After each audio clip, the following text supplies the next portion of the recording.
hang on to your seat, baby, because this one's a screamer.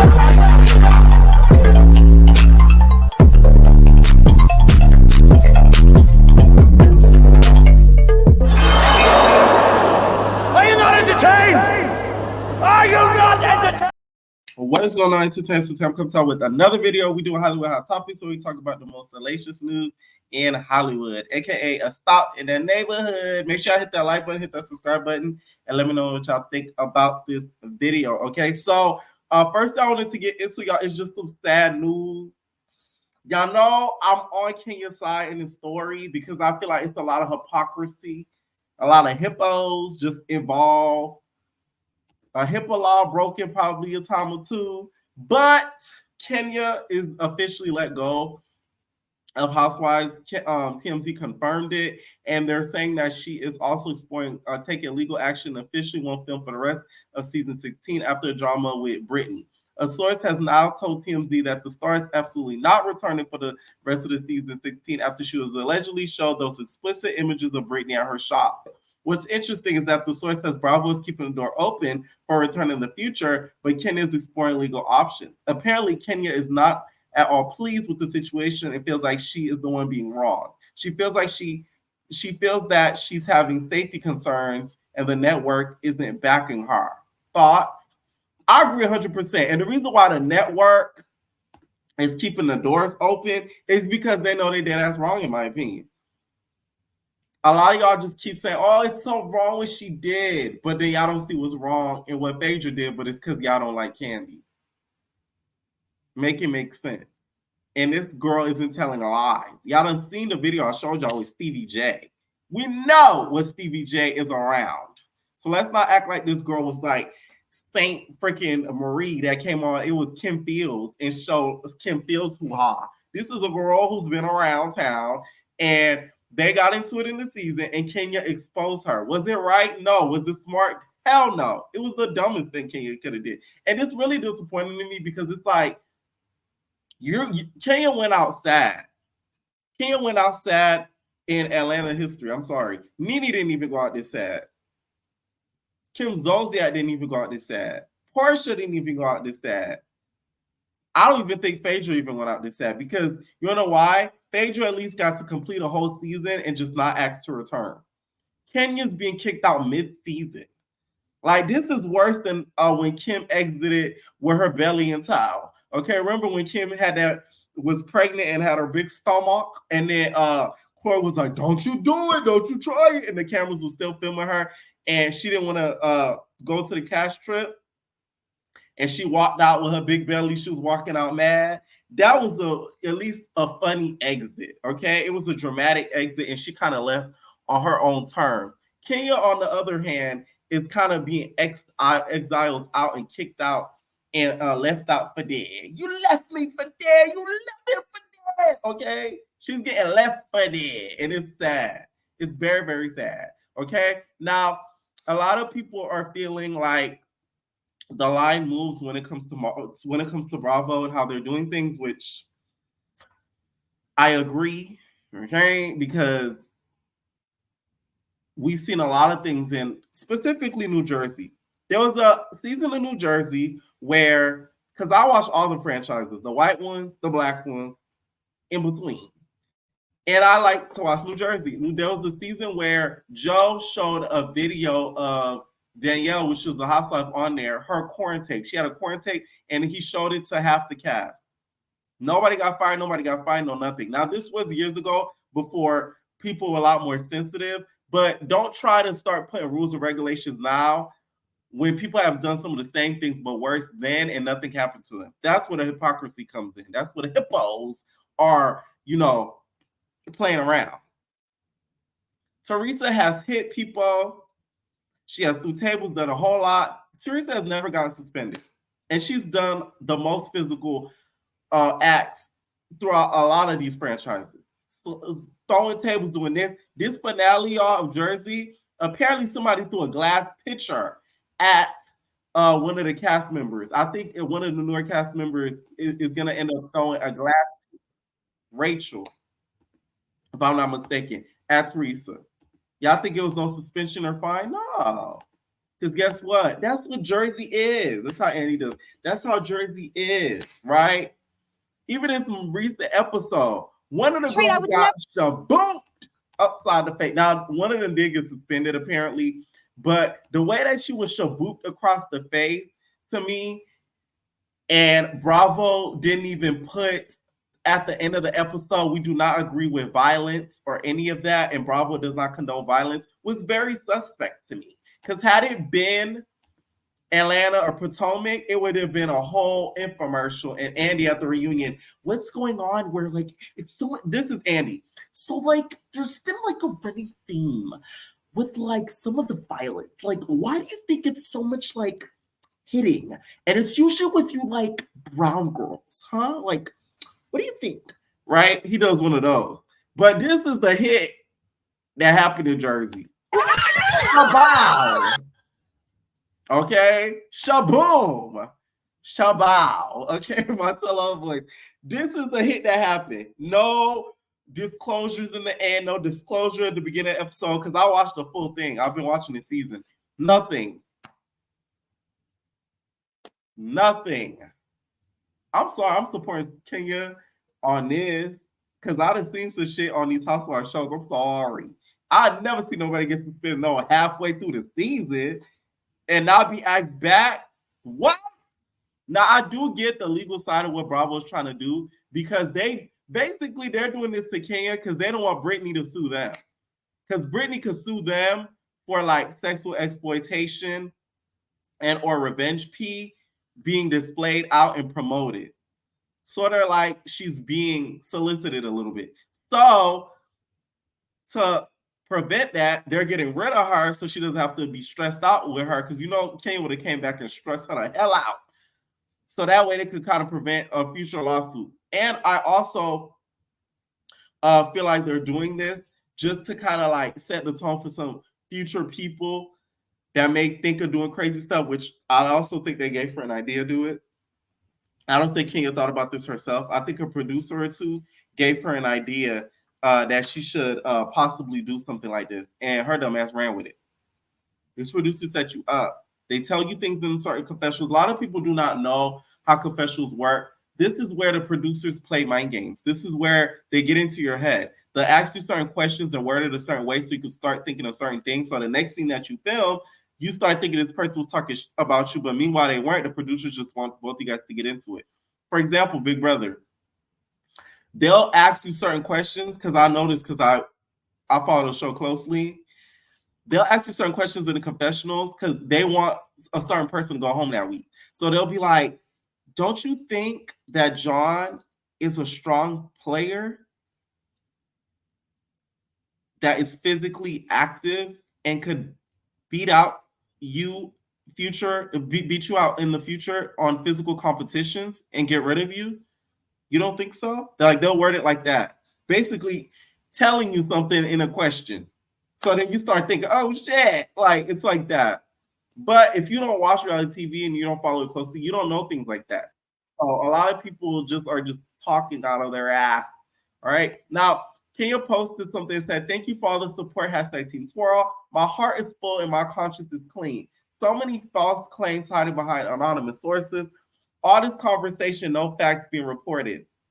If a claim or a source is valid, why would they need to hide? My life is blessed.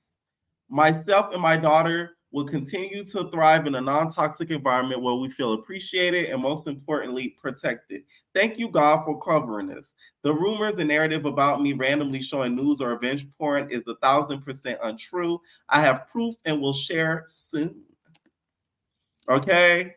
It's giving wife swap. How y'all gonna fire somebody mid-season? Like, it's really giving my wife swap. Y'all remember wife swap where they used to swap wives in the middle of the episode and switch lives? So we just gonna have to see somebody else's lives. Y'all gonna put somebody else in. I'm sorry, Porsha cannot do the show on her own. Porsha is not that much of an impacting factor on her own. We've seen it on her own reality show. Did it come back for a second season? No. Why do you think she's back on the show? She needs other women to either cackle with, get catty with, and be a mean girl with, or two.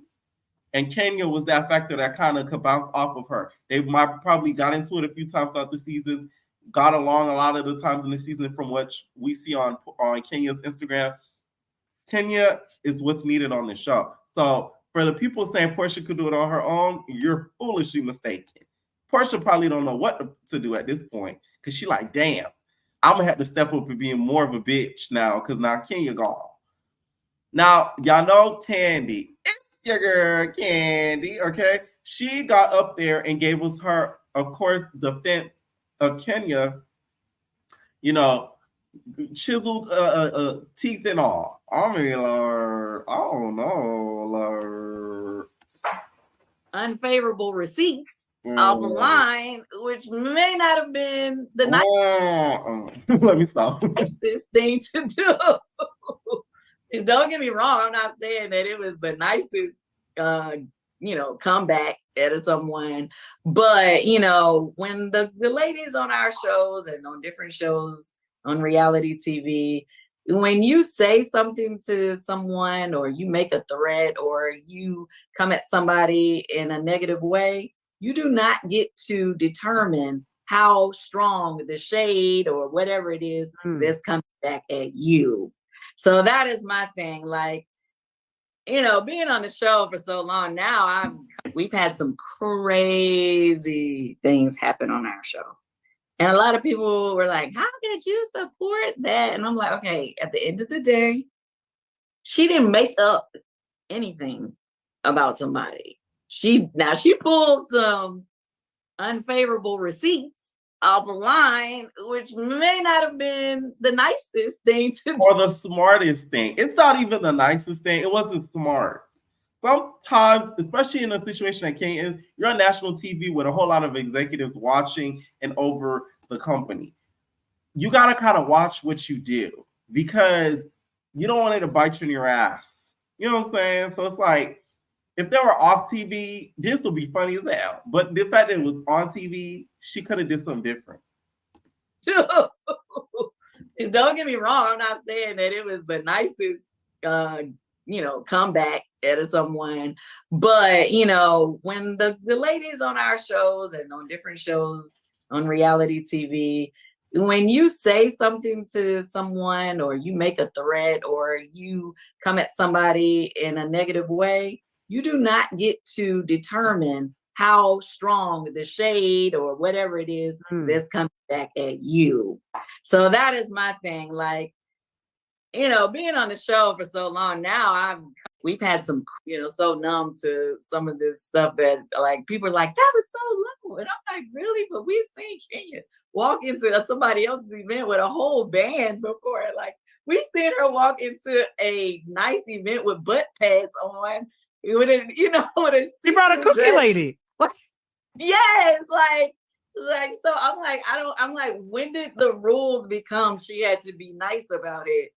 So I was just like, guys, I can't really get with the hateration and the fact that something similar has happened on one of the other shows. I'm just like, she's not reinventing the wheel. It wasn't nice, but it was out there, so numb to. So Candy. Okay. Now the pictures that I've seen on Twitter, I literally seen a fake D in front of this girl's, not even in front of her face, it was on the side of her face. A fake D that you get off of Google. So, and Brittany, do you have an ad allegedly? We need to know. You know what I'm saying? A lot of girls here have ads. They just don't talk about it.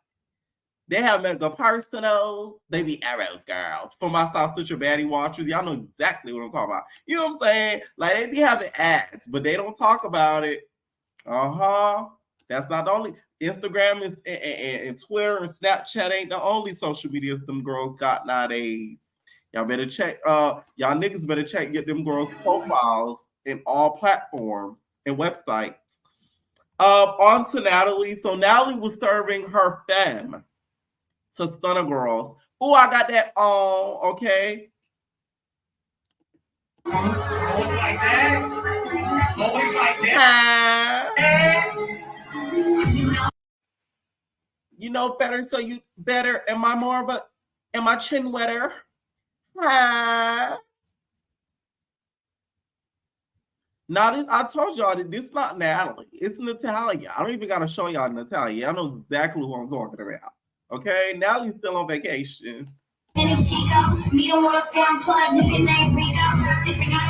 Now, Natalie said, y'all talking about no sex appeal. My money is my sex appeal.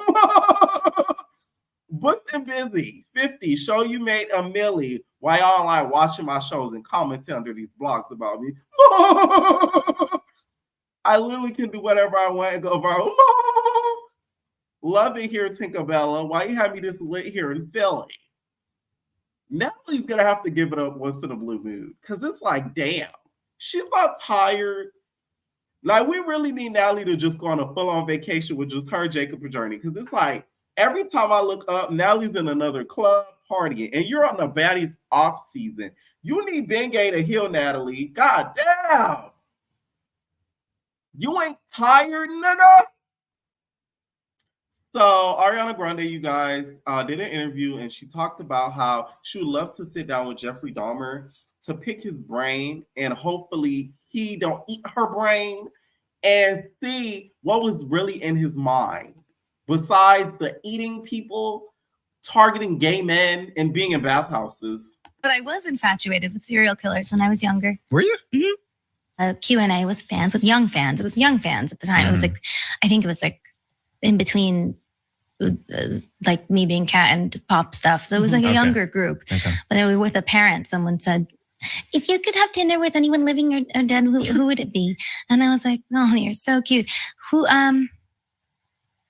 Mom and Dad, is it okay if I give the real answer? And they were like, sure, I guess. What's the answer? And I was like, I mean, Jeffrey Dahmer's pretty fascinating. No, but I was infatuated with serial killers when I was younger. Were you? Mm-hmm. Q&A with fans, with young fans.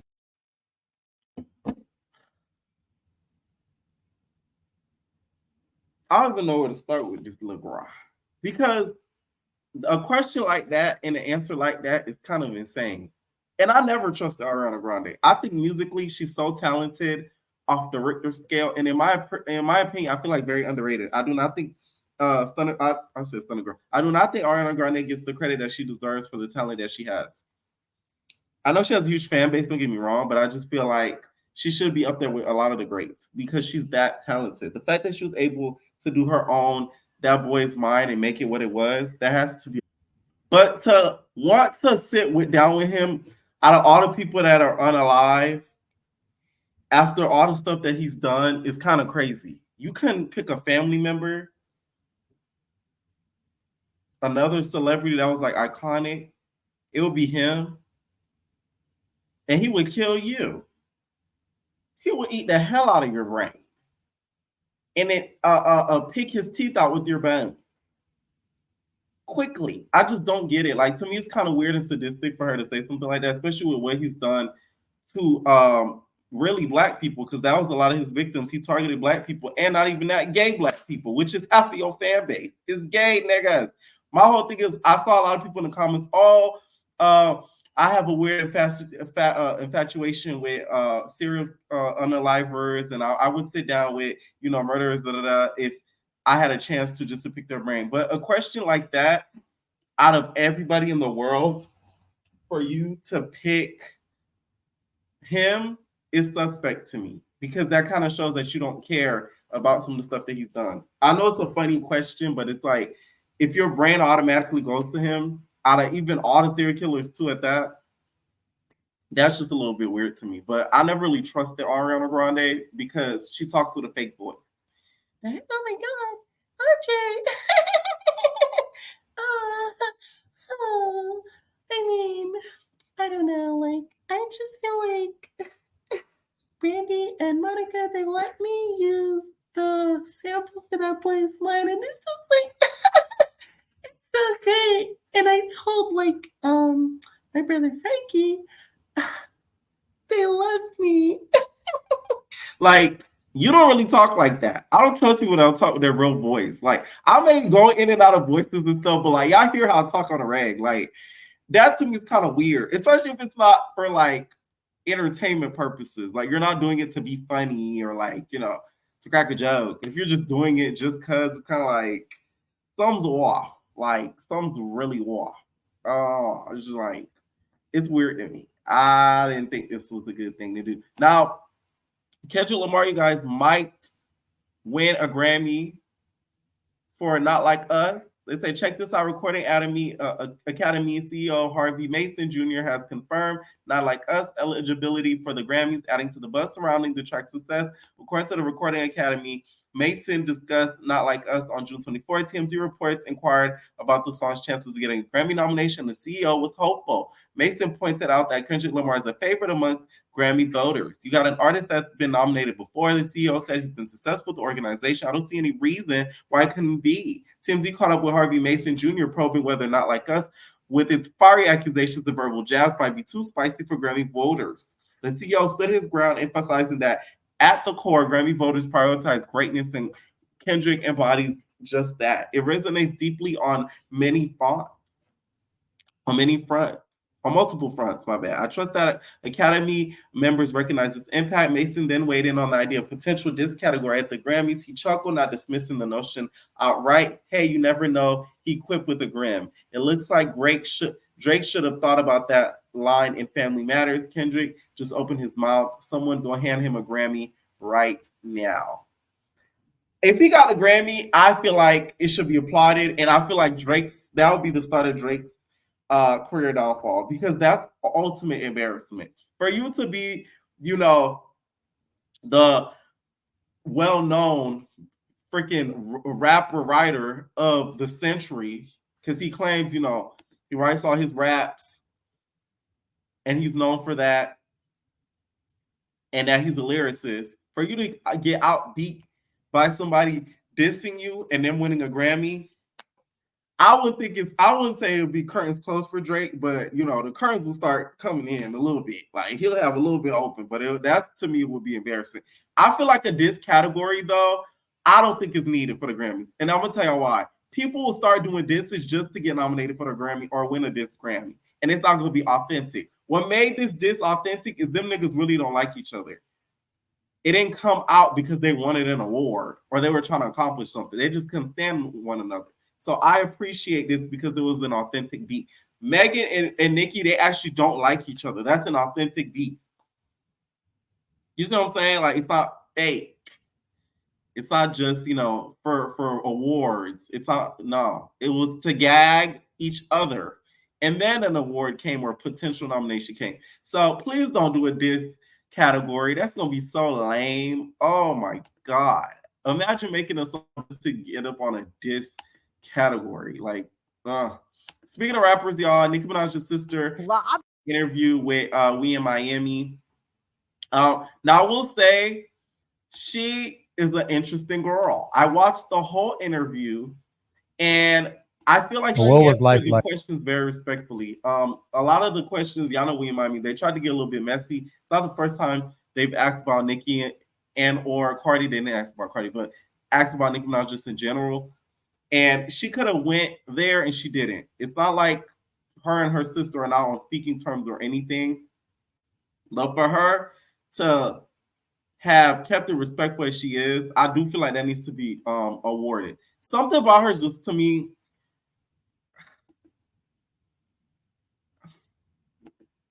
I feel like she's still trying to find out who she is as like an artist or like a person, because the way she speaks, it comes across a little bit forceful.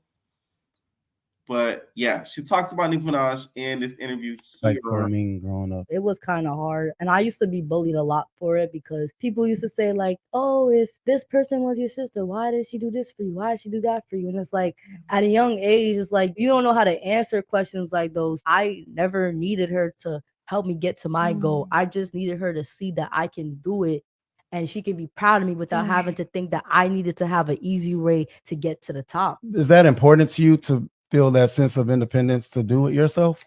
It really is important to me. I used to have this urge of just trying to like impress my sister. I'm not gonna lie, I always had this urge to impress her because anybody else I wouldn't give a about. So what's your current relationship with Nicki? We was never close. She was like always like busy. She be busy and stuff like that. I be doing my shit too. Like, even though people do think that. Now I will say this was a little bold of her for you to say that. I'm sorry. I was like, girl, when she said I'll be doing my own thing too, it's like, don't be trying to make you see like a Now I wouldn't say she trying to make it a competition thing, but sort of like you didn't have so much time for her at times when this lady is a damn global superstar. Like, if anybody's busy, it's her. So like, I wish she didn't say that because that did come across a little bit like we are not cool. We're gonna argue. I'm not gonna lie. Me, like my sister do be getting mad at me. But this is nothing new. Like siblings don't fight. What you be doing, man? I was gonna say, why? Listen, bro. Why do you think? Listen, bro. Ming is just Ming, bro. Respectfully, I'm not even gonna lie. I be getting everyone tight, bro. People were saying that y'all look. She's very tomboyish too. If you notice throughout the whole interview, she's very, very tomboyish. She reminds me of Coi Leray. Like she reminds me a lot of her. They act very similar, to be honest. If y'all haven't checked out the full interview, please do, because they act very, very similar. Just the way they talk, some of the mannerisms. Just alike. Do you think you guys look like twins? I'm not gonna lie. Okay, wait.